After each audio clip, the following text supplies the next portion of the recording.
Hello and welcome to this new tutorial on my channel. I'm Andrea and today we will be working this beautiful shawl.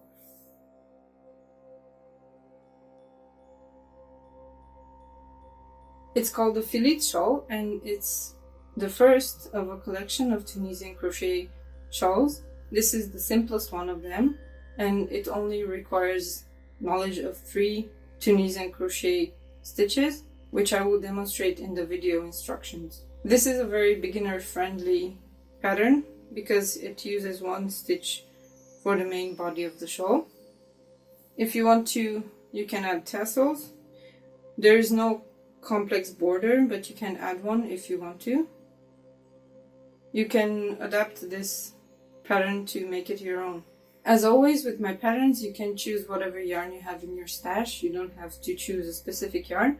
I recommend using DK or size 3 yarn for a fast project like this one. This one used about 600 meters of yarn or 300 grams and an 8mm hook. If you use different yarn, please make sure that you adapt the hook size to your yarn. You will always need a hook that is about 3mm bigger than the hook that is recommended for your yarn. You could use gradient yarn and you will get a very beautiful shawl as well. Or you can use just a solid color or any yarn with speckles. It should come out very nice, no matter what kind of yarn you use. You can wear the shawl wrapped around your shoulders like this, or you can tie it in the back. This shape is perfect for this kind of tying, so you can wear the shawl without having to hold on to anything. If you put tassels, they help to keep the knot in place, so you don't have to make a double knot, just a simple knot, and you are good to go. Or you can do what I usually do with this kind of shawl. You wear it as a triangle scarf.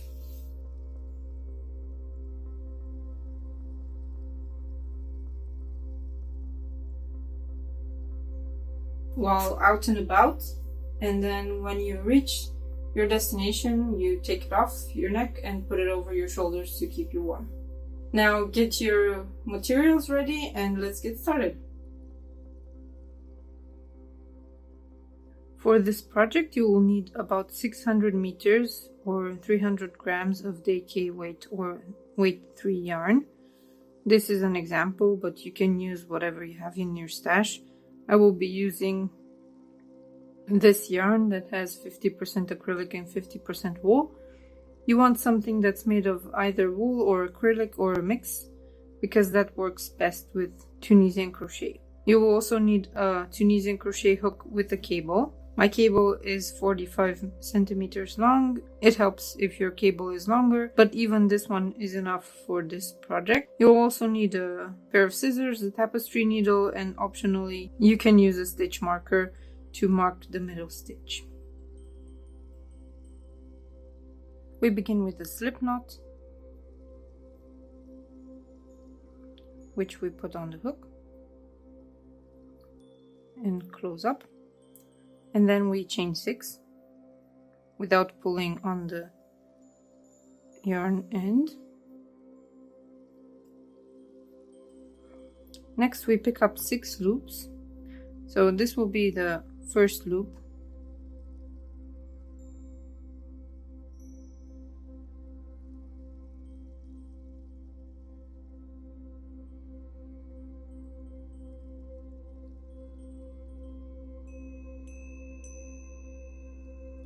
Now we have 6 loops plus the beginning one. We do the regular Tunisian crochet return, which is chain 1, and then yarn over, pull through 2 all the way to the first stitch until we have only 1 loop left on the hook.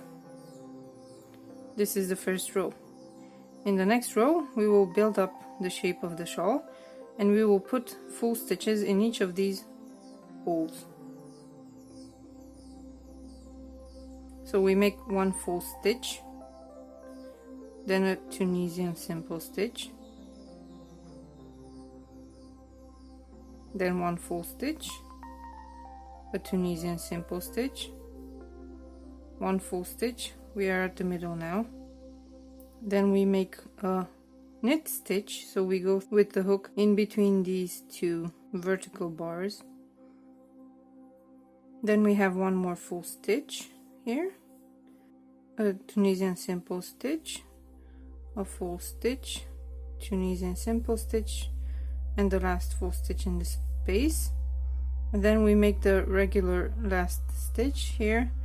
We go with the hook behind these two vertical bars here, so we go in here, pull up a loop, and now we should have 13 loops in total on the hook. Now yarn over and pull through one, which is a chain one, and yarn over, pull through two to the beginning to return.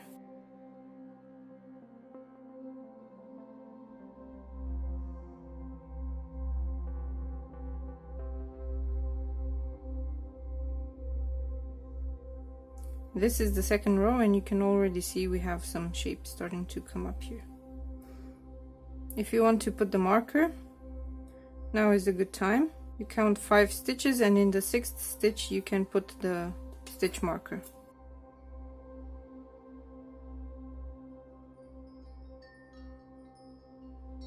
This will always be the knit stitch, and it will be the spine of the shawl. Row 3, we have to look here to make sure that we have this space, and we put a full stitch there. Then we make a Tunisian simple stitch, then another full stitch in the next space. Then we have 4 Tunisian simple stitches, as you can see here. We pick up 4 loops. Then we have 1 full stitch in the space, 1 knit stitch in the marked stitch here. So we go in between these 2 vertical bars. Then we have 1 full stitch in the space, in the next space. Then 4 Tunisian simple stitches.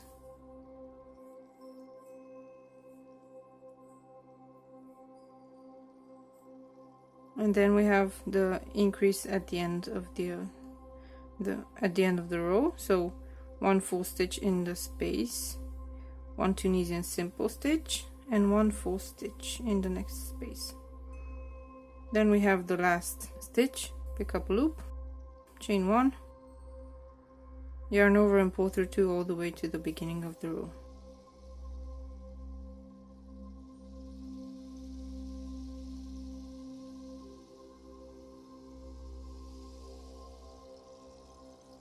Move the marker now.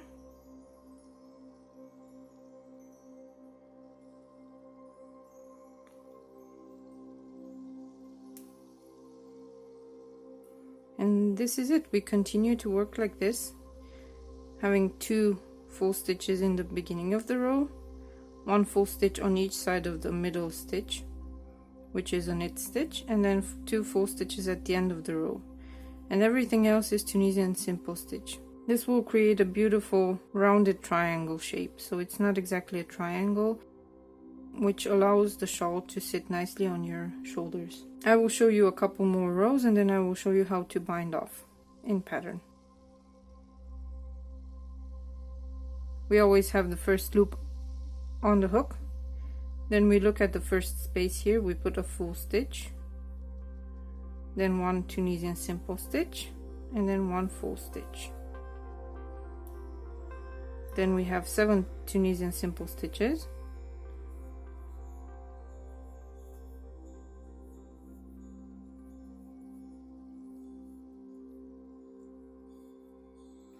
and in the next space 1 full stitch. Next is the middle stitch, which we put a knit stitch into, and next is another full stitch. Then we have 7 more simple stitches,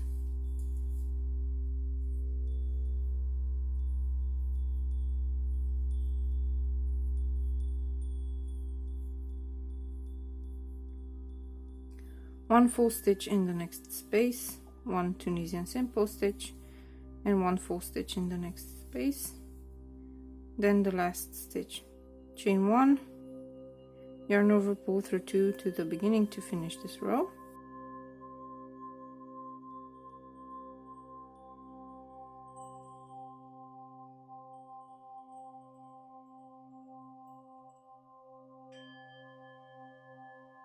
In the beginning it will look a bit wobbly and strange, but as you work on the pattern, the sides will open up and you will start to see the simple stitches.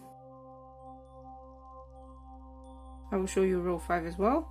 In the first space we put a full stitch, then we pick up a simple stitch, one more full stitch, then 10 Tunisian simple stitches,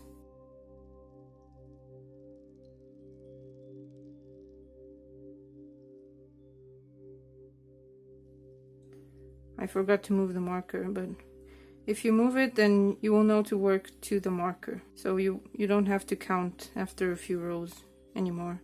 The counting is mostly for the beginning, to get used to the idea of this pattern. So now we have one full stitch, one knit stitch in the marked stitch, and one more full stitch, then 10 Tunisian simple stitches,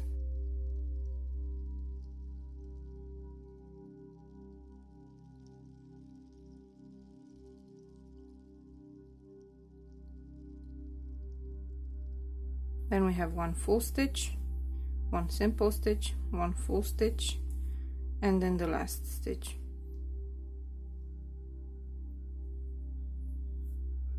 Chain 1, yarn over, pull through 2, all the way to the beginning.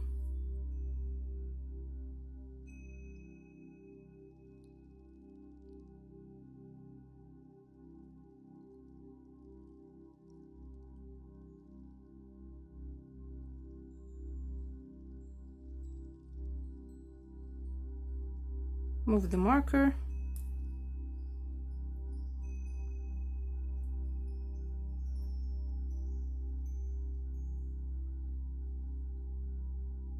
and keep on going like this. You will have all the stitch counts in the pattern, which you can get from my website. Now I will show you how to bind off. When you use up your yarn, you should leave about 5 to 10 grams if you use this kind of yarn, size 3 yarn. For a full-sized shawl you will use about 300 grams or 600 meters, so leave about 5 grams for the last row. The last row we will work in pattern, except instead of leaving the loops on the hook, we will make slip stitches. So first one is a full stitch, and instead of leaving this stitch on the hook, we slip it. Then we have a simple stitch, pick up a loop, slip it off. One more full stitch, pick up a loop, slip it off. Then in the pattern I have 13 Tunisian simple stitches, so I will make 13 of these slip stitches until I reach the stitch marker.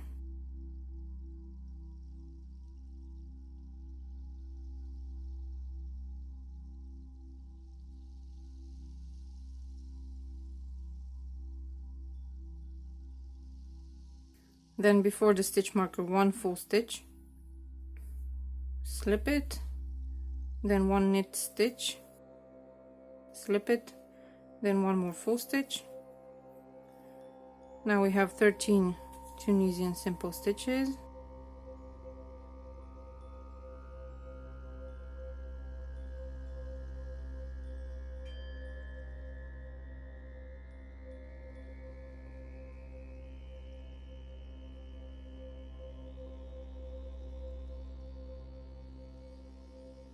Before the last stitch we have one full stitch, one Tunisian simple stitch, and then one more full stitch, and the last stitch here,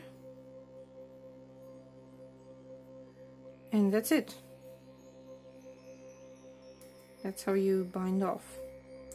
You need the binding off to finish the pattern, because otherwise you will have a funny looking last row. The binding off makes sure that you have a nice edge on the last row and that it doesn't look funny.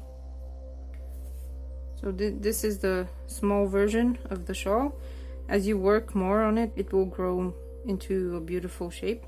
If you got the PDF pattern, now you can follow along with the instructions to continue growing this shawl. It's very simple. Once you get the hang of it, it's very relaxing and meditative. When you finish off the shawl and finish the binding, you can add the tassels. You can add 2 or 3 tassels depending on what you like. Now that you have the basics, you should be able to continue using the instructions in the pattern that you can find in the links in the description. I want to thank you for watching, and if you like this video, please give it a thumbs up, and if you want to know when I publish more videos, please subscribe if you haven't already. There will be more Tunisian crochet shawls that use more complex stitches in the near future. Thank you so much for watching, and I'll see you next time. Bye!